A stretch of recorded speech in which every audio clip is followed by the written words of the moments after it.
नमस्कार विद्यार्थी मित्रांनो, सर्वांचं स्वागत आहे आपल्या MPSC टाइम्स या यूट्यूब चॅनलमध्ये।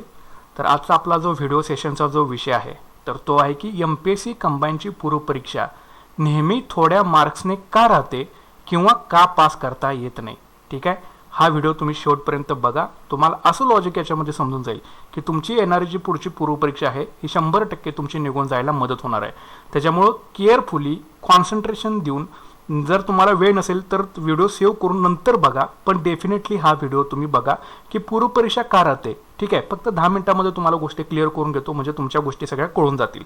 तर आता सुरुवात करूया। तर आता व्हिडिओला सुरुवात करण्याआधी पहिल्यांदा आपण विषय आणि त्याची वेटेज एकदा बघून घेऊया। ठीक आहे, तर चालू घडामोडी हा विषय आहे आपल्याला, हा तुम्हाला 15 मार्कला विचारतात, म्हणजे पूर्वपरीक्षा कंबाईनची आहे 100 मार्कला, 100 पैकी 15 मार्क चालू घडामोडीचे आहेत। ठीक आहे, किंवा कधी कधी 20 मार्कला विचारलं जातं, पण आपण 15 मार्क आपण कन्सिडर करून जाऊया जुन्या पॅटर्ननुसार। ठीक आहे, 15 मार्क 15 क्वेश्चन तुम्हाला विचारतात। गणित आणि बुद्धिमत्तेचे 15 प्रश्न विचारत होते, पण मागच्या कंबाईनच्या पूर्वपरीक्षेला त्यांनी डायरेक्ट 20 प्रश्न जे आहेत ते आपल्याला विचारले। इतिहास 15 मार्कला आहे, 15 प्रश्न विचारतात। भूगोल 15 प्रश्न विचारतात तुम्हाला। राज्यशास्त्र आणि पंचायत राज मिळून 10 प्रश्न आपल्याला विचारतात। ठीक आहे, अर्थशास्त्र 15 प्रश्न असतात आणि सामान्य विज्ञान तुम्हाला 15 प्रश्न विचारतात। ठीक आहे, म्हणजे 15 प्रश्न 15 म्हणजे एक प्रश्न 1 मार्काला आहे आणि 0.25चं निगेटिव्ह मार्किंग आहे आपल्याला कंबाईनच्या पूर्वपरीक्षेसाठी। तर या सगळ्यांची तुम्ही जर गोळाबेरीज केली तर हे 100 तुम्हाला मार्क्स जे असतील हे तुम्हाला मिळून जातील। ठीक आहे, म्हणजे चालू घडामोडीचे 15, गणिताचे 15 हे 30 मार्क झाले। इतिहास भूगोल 15 हे झाले 60, त्याच्यानंतर राज्यशास्त्र 10 70 झाले आणि अर्थशास्त्र आणि सामान्य विज्ञान मिळून 30, म्हणजे 100 प्रश्न 100 गुणांची परीक्षा ही झाली। ठीक आहे, आता याच्यामध्ये मेन लॉजिक काय हे तुम्ही समजून घ्या। आता हे जे 7 विषय आहेत, ठीक आहे, हे जे 7 विषय आहेत यामधले तुमचे 2 किंवा 3 जरी विषय कमकुवत राहिले, लक्षात घ्या मला काय म्हणायचं आहे, हे जे 7 विषय आहेत यामधले तुमचे 2 किंवा 3 जरी विषय कमकुवत राहिले तरी सुद्धा तुमची पूर्वपरीक्षा निघू शकणार नाही। याचं कारण तुम्हाला सांगून देतो। समजा तुमचा चालू घडामोडी हा विषय, चालू घडामोडी राहू दे, गणित आणि बुद्धिमत्तेपासून सुरुवात करूया, कारण बऱ्याच विद्यार्थ्यांची गणित आणि बुद्धिमत्ता वीक असतं। समजा तुमचं गणित आणि बुद्धिमत्ता वीक आहे आणि आत्ताच्या कंबाईनच्या पेपरला तुम्हाला एकदम शॉक बसला असेल, डायरेक्ट 20 प्रश्न आले आणि तुम्ही याची काहीच एकदम जास्त तयारी केली नाही। ठीक आहे, तर 20 प्रश्न हे तुमचे गेलेच। ओके, 20 प्रश्न तरी तुमचे गेलेच। आता उरलेले विषय तुमचे किती स्ट्रॉंग आहेत हे मला माहीत नाही। ठीक आहे, किंवा आता हा एक विषय तरी गेला, गणित आणि बुद्धिमत्तेचा विषय गेला। मी काय म्हणालो, 2 किंवा 3 जरी विषय तुमचे वीक असतील तरी सुद्धा तुमची पूर्वपरीक्षा जी आहे ही निघणार नाही।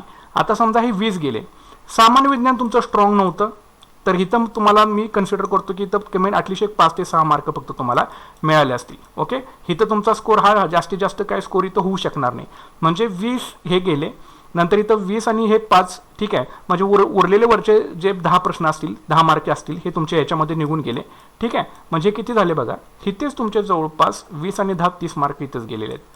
ठीक आहे, आणि ह्या प्रत्येक विषयातून चालू घडामोडी समजा तुमची परफेक्ट नसेल तरी सुद्धा ह्याच्यामधून सुद्धा मार्क कट होतात आणि प्रत्येक विषयामध्ये तुम्हाला आउट ऑफ आउट हे मार्क कधीच पडत नाहीत आणि त्याच्यामुळं तुमचं 4 ते 5 मार्कनी कायम।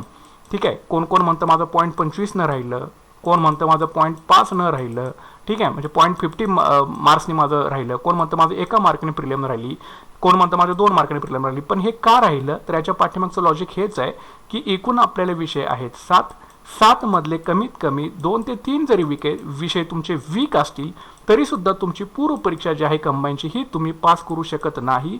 मग तो का पास करू शकत नाही, समजा तुमचे 3 विषय वीक आहेत तर तुमचा ऑलरेडी जी प्रिपरेशन आहे, म्हणजे 15 दूनी 30 आणि 15 त्रिक 45। ओके, तर हे 100 वजा 45 तुम्ही करून घ्या, 100 वजा 45 किती होतात बघा।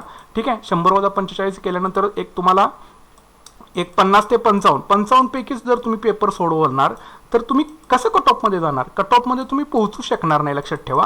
यासाठी मी तुम्हाला कायम सांगत असतोय की प्रत्येक विषयामध्ये तुम्हाला कमीत कमी 55% ते 60% स्कोर जो आहे हा तुम्हाला करायचा असतो। किती, 55 ते 60% स्कोर हा तुम्हाला प्रत्येक विषयामध्ये करायचा आहे। मी असं तुम्हाला कधीच म्हणत नाही की प्रत्येक विषयामध्ये तुम्ही आउट ऑफ आउट स्कोर घ्या।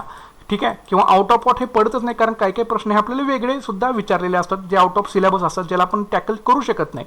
पण आपण पुस्तकं आपल्याकडे जी व्यवस्थित आहे ती जरी तुम्ही व्यवस्थित फॉलो केली तरी सुद्धा तुमचं पूर्व परीक्षेचं कट ऑफ जे आहे हे 100% तुम्ही पार पाडू शकता किंवा क्लिअर करू शकता.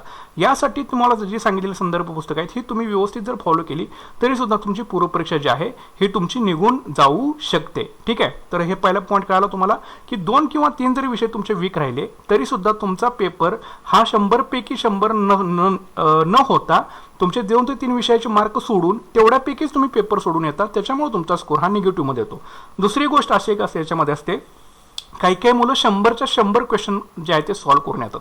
100च्या 100 जरी क्वेश्चन तुम्ही सॉल्व्ह करून आला, एक तरी तुम्हाला शाश्वती नसते की आपलं उत्तर बरोबर आहे की नाही, पण कशाला सोडायचं म्हणून 100च्या 100 तुम्ही सॉल्व्ह करून येतात. काही काही नशिबवान असतील पण सगळेच नशिबान असतात असं नाही. त्या 100 मधले 50 जरी चुकले तरी तुम्ही डायरेक्ट पुन्हा खालती निगेटिव्ह मध्ये येणार आहात, हे तुम्ही लक्षात घ्या. कारण एक तर तुम्ही ते स्वतःशीच त्याची पत्रना केलेली असते, कारण तुम्हाला न येता तुम्ही तिथं अटेम्प्ट घेतलेला असतो. 2 ऑप्शनमध्ये कन्फ्यूज आहे, ठीक आहे, नक्की सोडवा. पण जर तुम्हाला आन्सरच माहित नाही पण 100च्या 100 तुम्ही सॉल्व्ह करून यायचे आहेत, लक बाय चान्स तुम्हाला फक्त घ्यायचं आहे, तर तसं ते लक फार कमी वेळेला साथ देतं.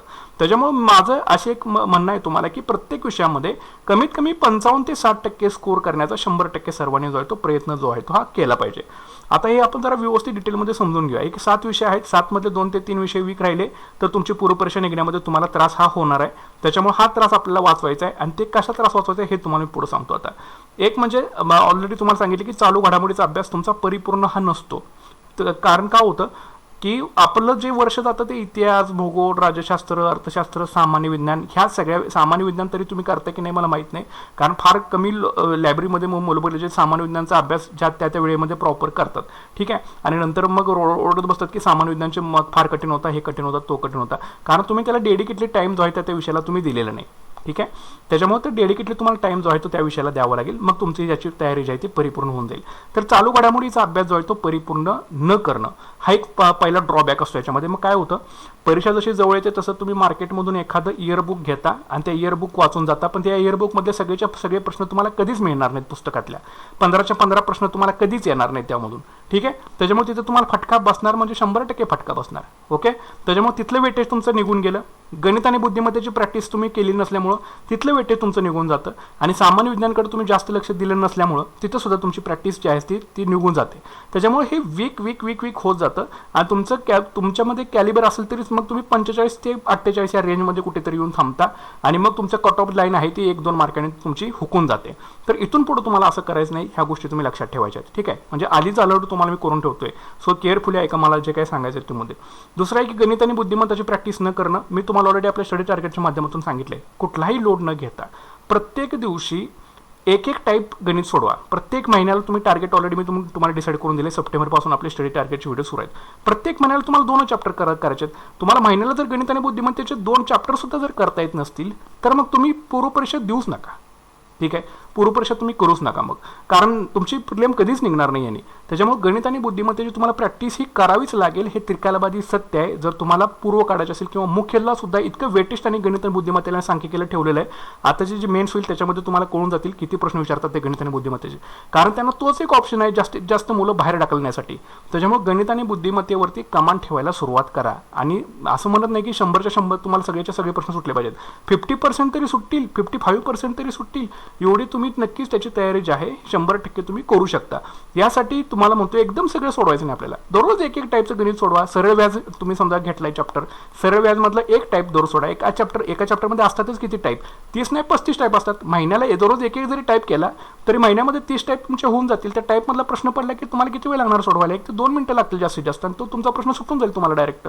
ठीक आहे, त्याच्यामुळे घाई गडबड न करता त्याची प्रॅक्टिस करा. आणि हा एक माझा ड्रॉबॅक असतो की पूर्ण परीक्षा की गणित आणि बुद्धिमत्तेची प्रॅक्टिस न करणं. तिसरा असतो की इतिहास आणि भूगोल, राज्यघटना हेच तुम्ही जग समजत राहता, बाकीच्या विषयाला इग्नोरन्स तुम्ही देत राहताय. आता मी तुम्हाला उलटं करा म्हणतो. याच्यात इतिहास, भूगोल, राज्यघटना हे तुम्हाला माहीतच आहे, हे सगळे 8 साईडचे विषय आहेत, तुम्ही ऑलरेडी सगळं वाचलेलं आहे. आता ह्या विषयांच्या ऐवजी तुमच्या अभ्यासाच्या पिरियडमध्ये अर्थशास्त्र, सामान्य विज्ञान, चालू घडामोडी, गणित आणि बुद्धिमत्ता याला आधी वेटेज द्या. त्याच्यानंतर मग जो तुमचा वेळ उरतोय तिकडे इतिहास, भूगोल आणि राज्यघटना हे विषय करत बसा. ठीक आहे, कळालं तुम्हाला.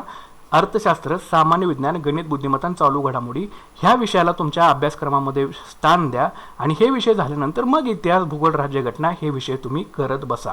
ठीक आहे. फक्त इतिहास, भूगोल, राज्यघटना हेच जग नाही, ह्याच्या बाहेर सुद्धा जग आहे. हे अजून हे 3च विषय झाले. 3 विषयामध्ये तुमची प्रिलिम निघणार आहे? नाही निघू शकणार तुमची प्रिलिम. 3 विषय जरी करून गेला तरी निघत नाही. त्याच्यामुळे सगळ्या विषयांना आपल्याला समान वेटेज द्यायचं आहे. तर ही एक चूक तुम्ही करता की ह्या विषयांना तुम्ही तुमचं जग समजता, पण असं इथून पुढे करू नका. पुढचा सामान्य विज्ञानची तयारी अतिशय कमी करणं. 5वी ते 12वीचं तुम्ही किती पुस्तक वाचले तुम्ही 5वी ते 12वीचे? सगळी तुमची पुस्तकं वाचून झालेले आहेत? त्याच्यात तुम्ही नोट्स बनवलेले आहेत का? एकदा विचारा तुम्ही स्वतःच्या मनाला की बाबा हे मी वाचले. बरं, ते स्टेट बोर्ड समजा वाचून झालं. NCERTचं तुम्ही काय वाचलेलं आहे? 11वी 12वीच्या NCERTमधून डायरेक्ट स्ट्रेट फॉरवर्ड प्रश्न जे आहेत हे आयोग विचारायला लागलेला आहे. तुम्ही NCERTचं काही वाचलेलं आहे का आतापर्यंत?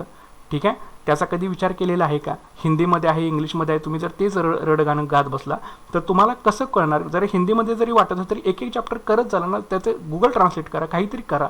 सगळ्या गोष्टी आहेत मार्केटमध्ये अवेलेबल, त्याचा तुम्ही फायदा करून घ्या. NCERTमधून डायरेक्ट ॲटलिस्ट 11वी 12वीचं बायोलॉजी तरी चांगलं करा. बायोलॉजी, फिजिक्स, केमिस्ट्रीचे ठराविक चॅप्टर. तुम्हाला काही सगळ्याच्या सगळ्या चॅप्टर डेरिव्हेशन, इंटिग्रेशन वगैरे काही विचारत नाहीत. फक्त मधल्या लाईन जे आहे तेच फक्त आयोग विचारतं. या आयोगाची सुद्धा अपेक्षा नाही की ते तुम्ही डेरिव्हेटिव्ह सोडून दाखवावं कुठलं. ठीक आहे. तसं ते विचारत पण नाहीत, पण ते तरी ॲटलिस्ट तुम्हाला करणं गरजेचं आहे. ठीक आहे. तर हे तुम्हाला करणं गरजेचं आहे. त्याच्यामुळे सामान्य विज्ञानाच्या तयारीला जास्तीत जास्त तुम्ही टाईम जो आहे हा दिला पाहिजे, लक्षात घ्या. आणि इथं जोपर्यंत तुम्ही चालू घडामोडी, गणित, बुद्धिमत्ता आणि सामान्य विज्ञानामध्ये जोपर्यंत तुम्ही 55% स्कोर हा घेत नाही तोपर्यंत तुमची पूर्वपरीक्षा ही निघणार नाही. हे तुम्हाला मी आत्ताच सांगतो. ठीक आहे. निघणारच नाही. चालू घडामोडी, गणित, बुद्धिमत्ता, सामान्य विज्ञानामध्ये जोपर्यंत तुम्ही 55% स्कोर घेत नाही तोपर्यंत तुमची पूर्वपरीक्षा निघणारच नाही. इतिहास, भूगोल, राज्यशास्त्र, अर्थशास्त्र डोळे झाकून तुम्ही 55% काढताय, पण ह्या 3 विषयामध्ये तुम्ही इतके वीक असाल की तुम्हाला 55% स्कोर हा करता येत नाही. त्याच्यामुळे तुमची पूर्वपरीक्षा जास्त ही निघत नाही. तर इथून पुढे ही चूक आपल्याला करायची नाही, हे तुम्ही लक्षात ठेवा. MCQ फक्त परीक्षा तोंडावर आल्यावर जर तुम्ही सोडवायला लागला तर तुमचं कसं होणार? MCQ फक्त परीक्षा तोंडावर आल्यावर सोडवायची गोष्ट नसते. MCQ ही दररोजच्या दररोज सोडवण्याची गोष्ट असते. तुम्ही जो चॅप्टर डिसाईड केलेला आहे, जो चॅप्टर वाचलेला आहे त्याच्यावरचे MCQs दररोजच्या दररोज सोडवणं हे गरजेचं राहतं. आयोगाचे झालेले पेपर सोडवा किंवा तुमच्याकडे एखादं पुस्तक असेल मार्केटमधून तुम्ही घेतलेले MCQचं ते पुस्तक सोडवा. पण जास्तीत जास्त MCQची तयारी करावी. त्याने होतं काय, विश्लेषण करून एखादं करणं फार गरजेचं. आता फॉर एक्झाम्पल तुम्हाला सांगतो, एखाद्या शिखरावरचा प्रश्न विचारला. एकीकडे तुम्हाला शिखरं टाकतात आणि त्या शिखराची उंची विचारतात. 4 टाकली, 4 शिखरांची उंची तुम्हाला विचारली. आता हे तुम्ही तेवढं सोडून थांबला. तेवढं सोडून थांबवायचं नाही. अजून कुठली शिखरं आहेत, अजून त्यांची उंची किती आहेत, म्हणजे तो पॉईंट शिखराचा तिथंच तुम्ही क्लिअर करून संपूर्ण विश्लेषण करून मोकळं व्हायचं. जेणेकरून पुढच्या वेळेला जर फिरून प्रश्न विचारला तरी आपल्याला तो सुटला पाहिजे. म्हणजे विश्लेषण प्लस MCQ हे दोन्ही सुद्धा तुम्हाला करता येतं. तर थोडंसं डोकं तुमचं चालवा. निश्चितच तुम्हाला याच्यामध्ये मदत जी आहे ती होणार आहे. कोणतेही 3 विषय वीक असतील तरी सुद्धा तुम्ही पूर्वपरीक्षा पास होऊ शकत नाही. मी मगाशीच बोलताना सांगितलं, चालू घडामोडी, गणित, बुद्धिमत्ता, सामान्य विज्ञान ह्या विषयामध्ये जर तुम्ही 55 ते 60% स्कोर हा नाही करू शकला तर तुमची पूर्वपरीक्षा ही निघणार नाही. हे तुम्हाला मी आत्ता सांगतो. त्याच्यामुळे लवकरात लवकर अलर्ट व्हा. यासाठी मी चालू घडामोडी वर्षापासून चालू केलं, जानेवारीपासून डायरेक्ट. नाहीतर मला रोजच्या रोज तुम्हाला चालू घडामोडी देता चालल्या असत्या, पण तुमचा चालू घडामोडी स्कोर व्हावा चांगला म्हणून आपण ते बसून तुमच्यासाठी व्हिडिओ सगळे प्रश्न उत्तरं बनवतोय. पण ते सुद्धा तुम्ही जर व्हिडिओ बघत नसाल तर त्याचा उपयोगच काय? तर ते तुम्ही नक्कीच बघा. त्याच्यामध्ये तुमची व्हॅल्यू किती आपण ॲड केलेली आहे हे तुम्हाला ज्यावेळेला परीक्षेला जाल ना त्याच वेळेला तुम्हाला समजेल. त्याच्यामुळे झालेले सगळे व्हिडिओज तुम्ही बघायला सुरुवात करा. चालू घडामोडीच्या आपल्या चॅनलवरती अपडेट होणार आहे.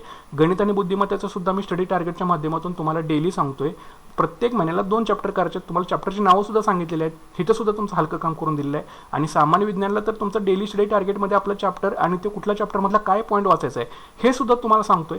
जर तुम्ही गांभीर्याने जर बघत नसाल व्हिडिओ तर व्हिडिओ बनवण्याचा फायदाच काय? कारण तुमची जर पूर्वपरीक्षा निघाली नाही तर तुमचं वर्ष वाया जाऊ शकतं. ते वर्ष वाया जाऊ नये म्हणून त्यासाठी हा आपला उपक्रम जो आहे हा सुरू आहे. त्याच्यामुळे थोडंसं गांभीर्याने आपल्या चॅनलला तुम्ही सर्वांनी घ्या. उगाच टाइमपास करून म्हणून फक्त चॅनलकडे बघू नका. यामधून तुम्हाला काहीतरी बनवण्यासाठी आपलं ही सगळे जी तळमळ आहे ती सगळी सुरू आहे. तर व्यवस्थित केअरफुली आपलं चॅनल तुम्ही सर्वांनी फॉलो करायचं आहे. तर दुसरा हवा मुद्दा काय, कुठलेही 3 विषय असतील तर वीक असतील तर तुमची पूर्वपरीक्षा निघू शकत नाही. त्याच्यामुळे इथून पुढे तुम्हाला तिथं अलर्ट जे आहे हे तुम्हाला व्हायचं आहे. आता मी काय म्हणतोय की 55% तुम्हाला स्कोर हा प्रत्येक विषयामध्ये करायचा आहे. ठीक आहे. 55% स्कोर. आता समजा 15 मार्चच्या आपल्या चालू घडामोडी आहे तर 15 पैकी तुम्हाला 8.25 ठीक आहे 8.25 तुमचा स्कोर हा प्रत्येक विषयामध्ये व्हायला पाहिजे 55%च्या हिशोबाने. आता याच्यापेक्षा तो कधी कधी जर तुमचा अभ्यास चांगला झाला तर कधी तुम्हाला 10 पडतील, कधी 12 सुद्धा पडतील. ठीक आहे. तर हे सुद्धा तुम्हाला म्हणजे जेवढे जास्त पडतील तेवढं चांगलंच आहे, पण मिनिमम 8.25 तरी प्रत्येक विषयामध्ये तुमचा स्कोअर हा होणं अपेक्षित आहे. विषय किती आहेत? 7 विषय आहेत. ओके, 8.25 गुणिले 7 केलं 57.75%ला मला सांगा तुमची कुठलीही प्रिलिम जी आहे ही तुमची निवडून. हां, इथं फक्त एकच अपवाद असतो की जर जागा कमी असल्या, कमी म्हणजे किती 4 किंवा 5 जागा असतील त्यावेळेला कट ऑफ थोडंसं 60, 65 वगैरे असं जाऊ शकतं. पण तुमची जर तयारी प्रॉपर असेल तर तुम्हाला तेवढे सुद्धा मार्क्स जे आहेत हे तुम्हाला मिळू शकतात. म्हणजे मला सांगायचं आहे की प्रत्येक विषयामध्ये तुम्हाला एक 8.25 गुण इतके तुम्हाला हे पाडावे लागतील. ठीक आहे, म्हणजे इतकं मिनिमम तरी अपेक्षित आहे. जनरल ओपनचं मेरिट बोलून सांगतोय, कास्ट वगैरे हे फार लांबच्या गोष्टी राहिल्या, पण ओपनचं मेरिट सर्वांनी चेस करण्याचा सर्वांनी प्रयत्न करा. म्हणजे जरी तुमच्या कॅटेगरीमध्ये जरी तुम्हाला कॉम्पीट करायचं असेल तरी सुद्धा तुम्हाला जास्त तिथं त्रास होणार नाही. कारण जर तुम्ही ओपनचंच मेरिट मारत असेल तर बाकीच्या भानगडी करण्याचं आपल्याला काय टेन्शनच नाही आहे. तिथं तुमची प्रिलिम जी आहे ती आरामामध्ये निघून जाऊ शकते. ठीक आहे, तर प्रत्येक विषयामध्ये तुम्हाला 8.25 गुण पाडता येत नाहीत का? निश्चितच पाडता येतात. यासाठी तुम्हाला टेन्शन फ्री अभ्यास जो आहे हा करणं गरजेचं आहे. ठीक आहे, तर इथंपर्यंत तरी तुमचं सोपं मी ऑलरेडी करून दिलेलं आहे की प्रत्येक विषयामध्ये तुम्हाला 8.25 गुण जे आहेत म्हणजे 55% गुण जे आहेत हे प्रत्येक विषयामध्ये तुम्हाला पाडायचे आहेत. बरं, आता यासाठी तुम्हाला काय करायचं आहे, म्हणजे काय होईल 57.75 तुमचे मार्क्स होतील प्रिलिमचे कट ऑफचे, आणि कट ऑफ लागते किती 55%च्या आसपास कट ऑफ लागतं. 55 ते 60% मी म्हणतोय. हे मी कमीत कमी 55% पकडून चालू आहे की बाबा जेणेकरून तुमचा 55% तरी स्कोर हा व्हायला पाहिजे. ॲव्हरेज जर 50% राहिलं तर 50-50 होणार आहे तुमचं, लक्षात ठेवा. 50-50 असंच चालू राहणार. मग ते तळ्यात आणि मळ्यातच होतात गोष्टी. ठीक आहे, तर आपल्याला तसं इथून पुढे करून चालणार नाही, कारण 2024ला आपला शुअर शॉर्टच अटेम्प्ट जो आहे हा असला पाहिजे. ठीक आहे, तर ही एक गोष्ट तुम्ही याच्यामध्ये समजून घ्यायची आहे. आता पुढं मग काय केलं पाहिजे पूर्वपरीक्षा पास होण्यासाठी? प्रत्येक विषयाला तुम्हाला समान वेळ जो आहे हा दिला पाहिजे. तुमचं टाइम टेबल सेट असलं पाहिजे 7च्या 7 विषयांचं. 7च्या 7 विषयाला 1-1 तास जरी तुम्ही कन्सिडर केला किंवा 45 मिनिटं जरी तुम्ही कन्सिडर केला तरी कमीत कमी 6 ते 8 तास हा अभ्यास तुमचा हा व्हायलाच पाहिजे. आणि प्रत्येक विषयाला तुम्हाला समान वेळ देणं हे गरजेचंच राहणार आहे. ठीक आहे, तर ही गोष्ट तुम्ही पहिली नोंदवून घ्या.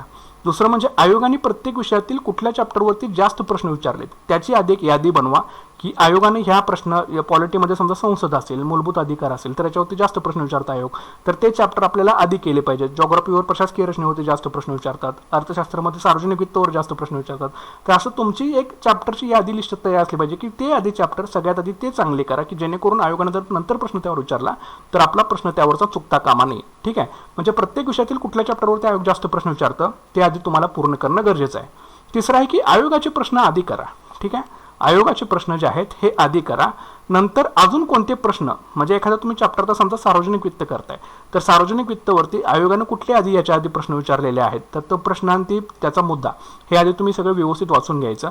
एकदा त्या चॅप्टरवरचं एकदा पूर्ण झाल्यानंतर त्या चॅप्टरवरती आयोग अजून काय विचारू शकतो याचा तुम्ही डोकं लावायचं त्यासाठी. ठीक आहे, अजून काय विचारायचं राहिलं आयोगाचं किंवा इथं विचारू शकतो मग त्याला अंडरलाईन करून त्याचं सेपरेट नोट डाऊन करून हे तुम्हाला रिव्हिजनसाठी तुमच्या नोट्स तुम्हाला बनवता यायला पाहिजेत. ठीक आहे, तर हा झाला तिसरा मुद्दा.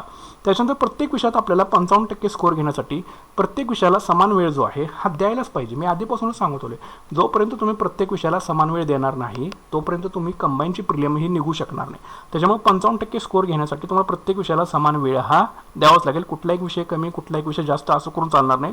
सगळ्या विषयांना तुम्हाला समान वेटेज देऊन घ्यावंच पुढे जावंच लागणार आहे. नंतर गणित आणि बुद्धिमत्ताला तुम्ही अजिबात स्किप करू शकत नाही. 7 ते 8 प्रश्न तरी तुमचे सुटायलाच हवेत त्यामधले.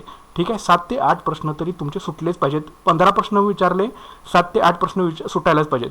20 प्रश्न विचारले 10 ते 12 तरी प्रश्न तुमचे सुटलेच पाहिजेत. आणि त्यासाठी तुम्हाला आत्तापासूनच तयारी जी आहे ही करावी लागणार आहे. ह्याला जर तुम्ही स्किप केला तुमची पूर्व परीक्षा जी होईल ती 80% होईल.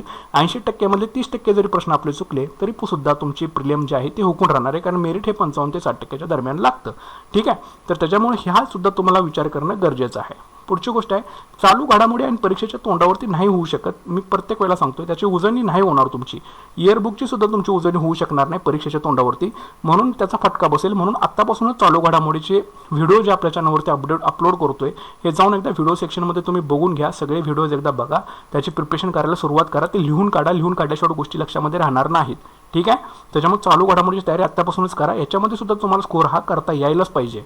पुढचा आहे दररोज न चुकता तुम्हाला MCQची प्रॅक्टिस जी आहे ती करायची आहे. काहीही उद्या MCQची प्रॅक्टिस करायची म्हणजे करायची. तुमच्या टाइम टेबलमध्ये दररोज 40 मिनिटं 45 मिनिटं ही MCQच्या प्रॅक्टिससाठी ठेवा.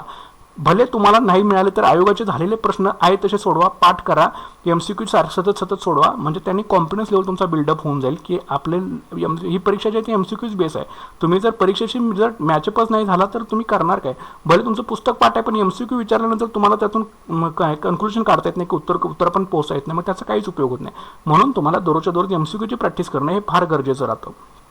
ठीक आहे, दररोज 6 ते 8 तास अभ्यास केलाच पाहिजे, कारण विषय 7 आहेत. ठीक आहे, विषय आपल्याला जे असतील ते 7 आहेत आणि ह्याच्यामध्ये जवळपास 6 ते 8 तास तरी तुमचा मिनिमम अभ्यास हा तुमचा कमीत कमी अभ्यास हा व्हायलाच पाहिजे. ठीक आहे, तरच सगळ्या विषयांना तुम्हाला समान वेटेज जे आहे ते देता येईल आणि परीक्षेला सुद्धा सगळे विषय एकत्रच असतात, त्याचा सुद्धा तुम्हाला कुठेतरी विचार हा केला पाहिजे. ठीक आहे, त्याच्यानंतर पूर्वपरीक्षा सगळा हा ॲक्युरेसीचा गेम आहे, लक्षात ठेवा. ॲक्युरेसीचा गेम आहे. तुम्हाला काही येत नाही किंवा तुम्हाला येते आणि 100च्या 100 मारून आला आणि 35% जरी तुमचे मार्क्स त्यातले गेले तर 35% ते जातील, प्लस निगेटिव्ह मार्किंगच्या आणि 10 मार्क तुमचे निघून जातील कुठेतरी कट होऊन. मग पुन्हा तुम्ही कट ऑफपेक्षा 1-2 मार्कांनी राहू शकता.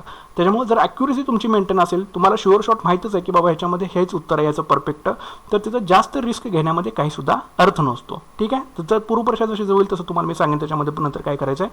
आणि जास्तीत जास्त उजळणीसाठी तुमच्या वेळ ठेवा, कारण आपल्याकडे जी पुस्तकं रेफरन्स सांगितलं प्रत्येक विषयाला 2-2च पुस्तकं तुम्हाला करायचे आहेत. ते 2 पुस्तकंच अशा पद्धतीने करा की त्या पुस्तकातीलच प्रश्न जवळपास 55 ते 60% प्रश्न पुस्तकातलेच असतात, पण ते पुस्तकं वाचताना सुद्धा व्यवस्थित केअरफुली वाचा. जर त्यांनी फिरवून जरी विचारलं तरी तो प्रश्न पुस्तकातलाच असतोय, फक्त त्यांनी फिरवून विचारल्यामुळे आपलं तिथं जम्बलिंग होतं. ह्यासाठी तुम्हाला इथं उजळणी जी असते ही तुमची विषय जो असतो तो तुम्हाला तारू शकतो. म्हणून जास्तीत जास्त रिव्हिजन करणं, उजळणी करणं हे फार गरजेचं असतं. म्हणून मी आपल्या स्टडी टार्गेटच्या माध्यमातून तुम्हाला सारखं सांगत असतो की याची उजळणी करायची, याची उजळणी करायची, याची उजळणी करायची आहे.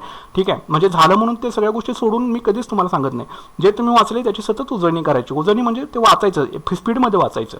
ठीक आहे, नुसतं पानं उलटायचं नाही, स्पीडमध्ये वाचायचं, पुढे जायचं, स्पीडमध्ये वाचायचं, पुढे जायचं. ह्याने काय होईल, सारखं केल्यानंतर त्या गोष्टी तुमच्या लक्षामध्ये राहून जातील. त्याच्यामुळे जास्तीत जास्त उजळणी सुद्धा करणं फार गरजेचं आहे. ठीक आहे, तर ह्या गोष्टी तुम्ही लक्षामध्ये ठेवून घ्या तुमच्या, आणि सतत एखाद्या महत्त्वाच्या मुद्दे असतील त्याचे शॉर्ट नोट्स बनवा, ते तुम्हाला उजळणीसाठी कमी पडतील. आता शॉर्ट नोट्स असे बनवा, तुम्हाला सांगतो, आयोगाचे प्रश्न बघा, कुठल्या मुद्द्यावरती त्यांनी आयोगाने भर दिलेला आहे तर त्याच्या शॉर्ट नोट्स फक्त साईडला काढून ठेवायच्या. आणि यासाठी एक सेपरेट तुम्ही टायमिंग ठरवा. Geography, polity, economics, science, history, एक सेपरेट शॉर्ट नोट्स, फक्त शॉर्ट नोट्स राहतील त्याच्यामध्ये.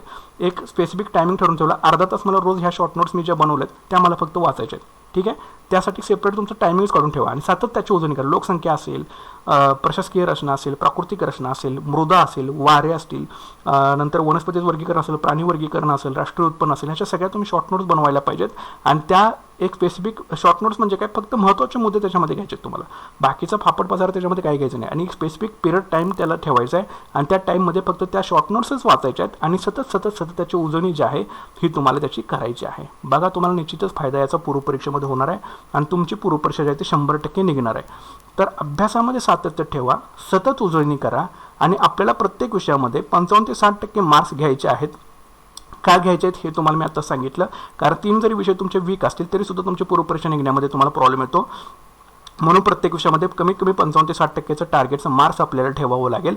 मगच तुमची पूर्वपरीक्षा जी आहे ही आरामामध्ये तुम्ही 2024 पास करू शकाल. आणि आय होप तुम्हाला सांगितलेले मुद्दे पटलेले असतील. व्हिडिओला नक्कीच तुम्ही आपला लाईक करून घ्या.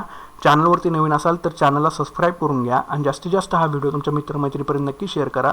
पुन्हा ह्या ज्या चुका सांगितल्या त्यात पुन्हा चुका यातून इथून पुढे करायच्या नाहीत, कारण तुम्ही आता आपल्या चॅनलशी तुम्ही जोडलेले आहात, त्याच्यामुळे तुमच्या चुका ह्या मी होऊन देणार नाही. सारखं तुम्हाला मोटिवेशनलचे डोसे देतच राहीन.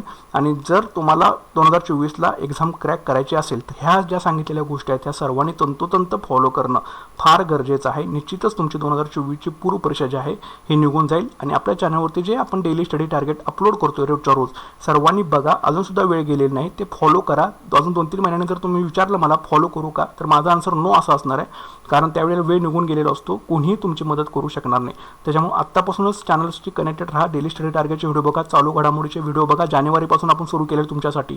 जानेवारी 2023च्या जवळपास 400-450 प्रश्न आपण वन लाईनरचे तुमच्यासाठी घेतलेले आहेत, प्लस 10 MCQ सॉल्विंग, म्हणजे जवळपास ते 200 जवळपास 800-900 प्रश्न जवळपास आपले झालेले आहेत. ते तुम्ही एकदा बघून घ्या सगळे वेळात वेळ काढून, कारण हा फास्ट विषय आहे चालू घडामोडीचा, तो लवकरात लवकर आपल्याला कव्हर करायचा आहे. त्यासाठीच आपण व्हिडिओची लेंथ जी आहे ती आपण वाढवतोय आणि सतत तुम्हाला चालू घडामोडीचे व्हिडिओ आपल्या चॅनलवरती दिसत आहेत. GSचं तर टार्गेट तुम्हाला देतो, त्यामुळे तुमचं GS पण होऊन जाईल, चालू घडामोडी पण होऊन जाईल आणि मॅथ्स रिजनिंगचं सुद्धा तुम्हाला स्टडी टार्गेट दिलेलं आहे, त्यामधून ते बघून तुम्ही ते प्लॅनिंग जे आहे ते फॉलो करू शकताय. ठीक आहे, फक्त म्हणणं एकच आहे, प्रत्येक विषयाला समान वेळ द्या. प्रत्येक विषयामधून 55 ते 60% स्कोर करण्याचा प्रयत्न करा आणि अभ्यासामध्ये सातत्याने सतत उजळणी करा. निश्चितच तुमची 2024 पूर्व परीक्षा जी आहे ही नक्कीच क्लिअर आउट होऊन जाईल. ठीक आहे, आय होप तुम्हाला गोष्टी समजलेल्या असतील. तर नक्कीच व्हिडिओला लाईक करा, शेअर करा आणि चॅनलवरती नवीन असाल तर नक्कीच चॅनल आपलं सबस्क्राईब करून घ्या. तर भेटूयात पुढच्या व्हिडिओ सेशनमध्ये. Thanks for watching guys and all the best.